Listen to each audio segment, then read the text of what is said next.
আসসালামু আলাইকুম প্রিয় দর্শক, অন্য মঞ্চের আলাপ চাইতায় আপনাদের সকলকে আমন্ত্রণ জানাচ্ছি। এই মুহূর্তে আপনাদের সামনে কথা বলতে এসেছি এবার ভারত বাংলাদেশ সম্পর্ক নিয়ে রাশিয়ার বার্তা।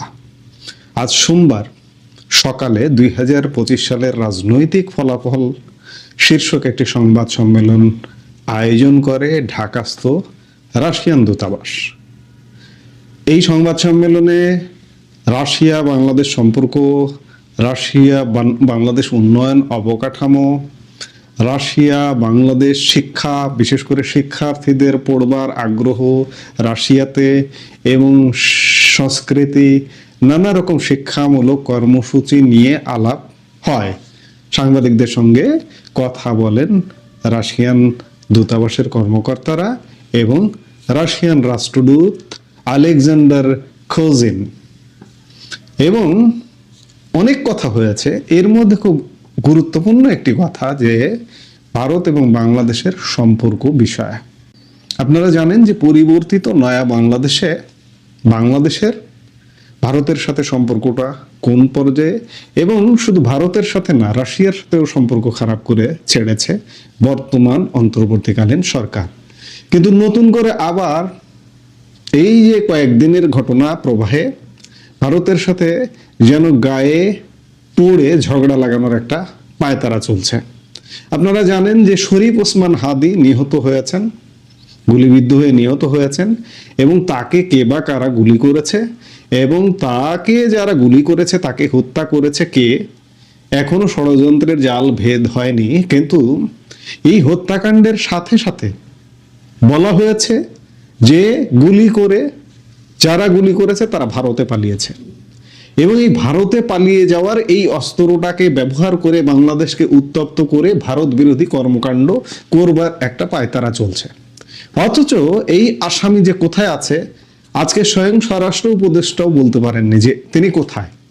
সাংবাদিকরা তাকে জিজ্ঞেস করেছে, আজকেও তিনি সাংবাদিক সম্মেলনে অংশ নিয়েছিলেন তাদের মন্ত্রণালয়ে আইন শৃঙ্খলা কমিটির মিটিং শেষে।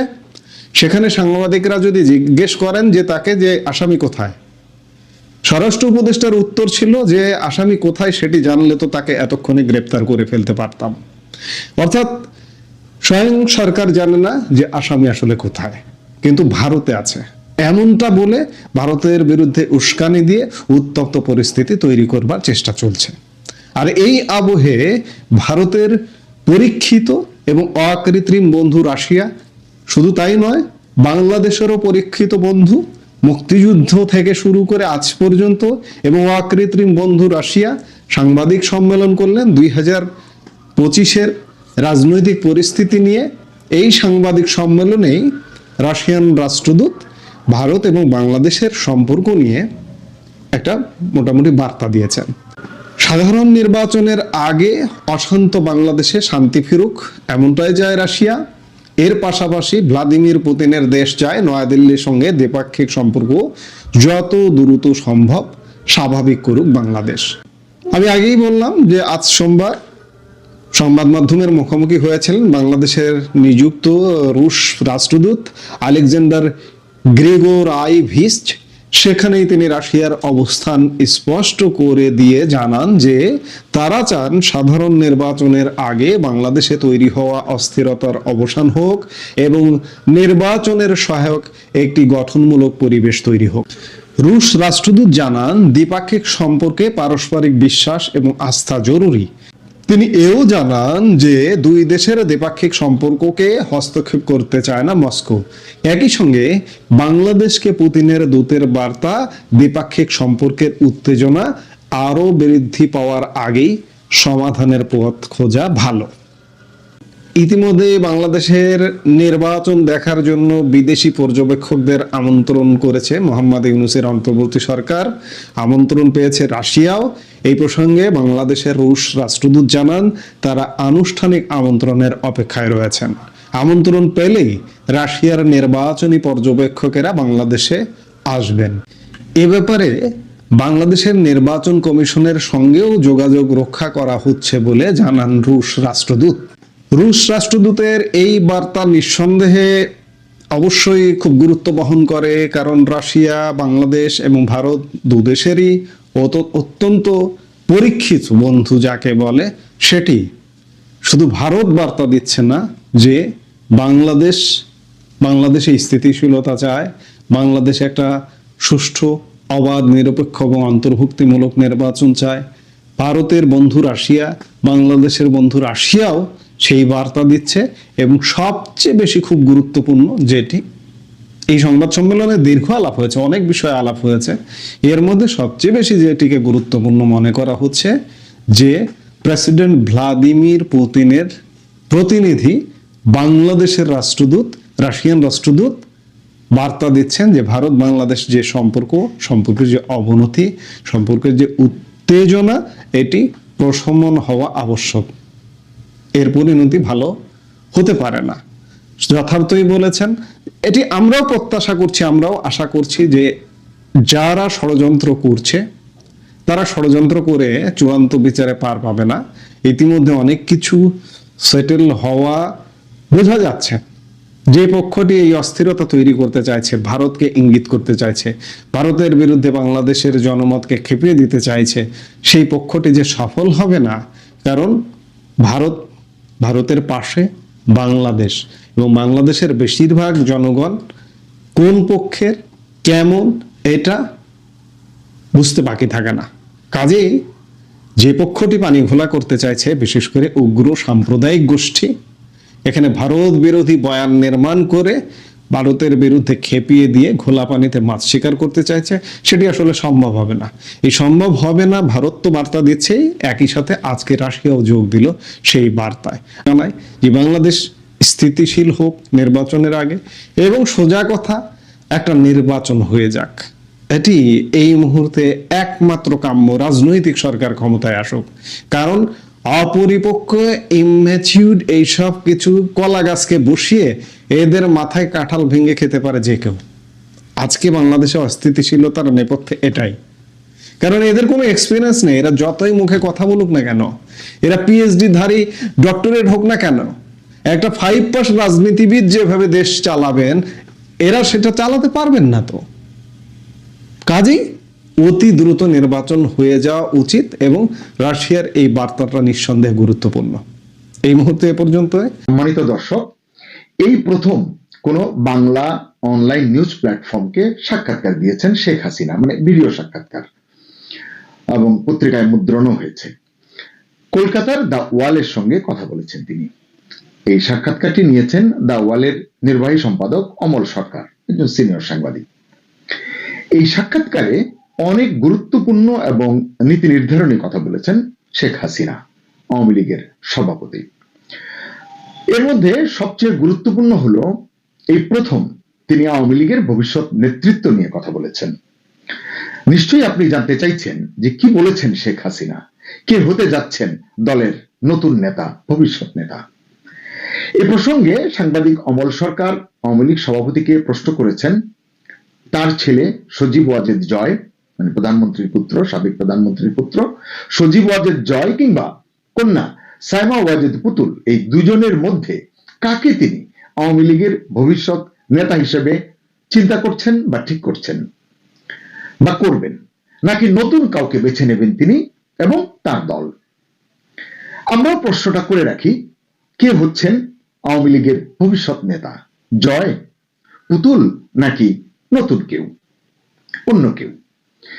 আগেই বলেছি সাক্ষাৎকারটি একটু ব্যতিক্রমী এবং গুরুত্বপূর্ণ, কারণ এখানে শেখ হাসিনা বর্তমান এবং এই সময়ের রাজনীতি বা পরিস্থিতি নিয়ে শুধু কথা বলেননি, ভবিষ্যতের রাজনৈতিক দিক নির্দেশনা দিয়েছেন। তাও এমন এক সময়ে যখন আওয়ামী লীগ দেশে কার্যত নিষিদ্ধ, নেতাকর্মীরা ভয়াবহ চাপ এবং আক্রমণের মুখে, এবং দেশের সার্বিক রাজনীতি তথা ভবিষ্যৎ অনেকটা অনিশ্চয়তার মধ্যে রয়েছে, বলতে পারেন গভীর সংকটে। সিনিয়র সাংবাদিক অমল সরকার অনেক বিষয় শেখ হাসিনাকে প্রশ্ন করেছেন। এর মধ্যে অন্যতম হলো প্রেসিডেন্ট শাহাবুদ্দিন ইস্যু। শেখ হাসিনা বলেছেন এই প্রসঙ্গে রাষ্ট্রপতি শাহাবুদ্দিনের পদত্যাগের ইচ্ছা প্রমাণ করে তিনি কতটা অসম্ভব অবস্থার মধ্যে পড়েছিলেন, মানে অসহায় অবস্থার মধ্যে পড়েছিলেন বা আছেন। হাসিনা বলেন, গত 16 মাসে দেশে আইনের শাসন, বিচার বিভাগের স্বাধীনতা এবং সাংবিধানিক ভারসাম্য ভেঙে দেওয়া হয়েছে, নষ্ট করে দেওয়া হয়েছে। কিন্তু রাষ্ট্রপতি এখনো বাংলাদেশের সাংবিধানিকভাবে নিয়োগপ্রাপ্ত শেষ নেতা। দর্শক, শেখ হাসিনা তার এই বক্তব্যের মধ্য দিয়ে একটি বড় অভিযোগ তুলেছেন। সেটা হলো রাষ্ট্র পরিচালনা সাংবিধানিক কাঠামোর বাইরে চলে যাচ্ছে। বাংলাদেশে এখন অনেকেই গৃহযুদ্ধের আশঙ্কা করেন।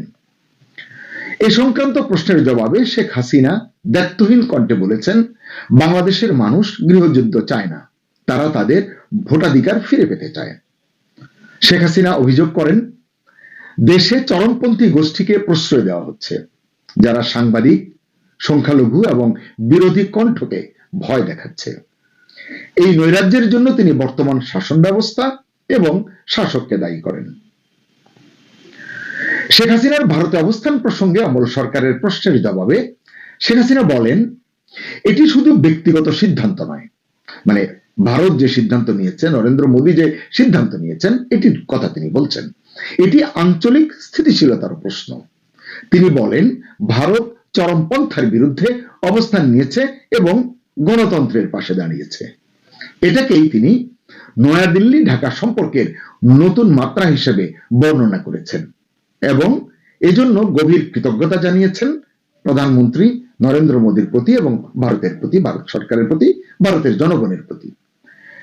প্রধানমন্ত্রী মোদীর তাৎক্ষণিক প্রতিক্রিয়া সম্পর্কে শেখ হাসিনা বলেন, মানে তাৎক্ষণিক প্রতিক্রিয়া বলতে 2024-এর 5 আগস্ট যে তাৎক্ষণিক সিদ্ধান্তে তিনি যেতে পারলেন, সেখানে আশ্রয় পেলেন, সেটি আসলে তিনি মিন করছেন। তিনি বলছেন, এটা ছিল সহমর্মিতা এবং প্রজ্ঞার প্রতিফলন। প্রজ্ঞাটা কার? নরেন্দ্র মোদীর। তিনি বুঝেছিলেন, নরেন্দ্র মোদী বুঝেছিলেন, এটি শুধু বিপদে পড়া এক প্রতিবেশীকে আশ্রয় দেওয়ার বিষয় নয়, বরং দুই দেশের অভিন্ন গণতান্ত্রিক ও ধর্মনিরপেক্ষ ভিত্তিকে সমর্থন করার বিষয়। নরেন্দ্র মোদীর এই সিদ্ধান্ত স্পষ্ট বার্তা দিয়েছে, ভারত চরমপন্থী শক্তিকে দক্ষিণ এশিয়ার রাজনৈতিক প্রেক্ষাপটে নতুনভাবে গড়ে উঠতে দেবে না।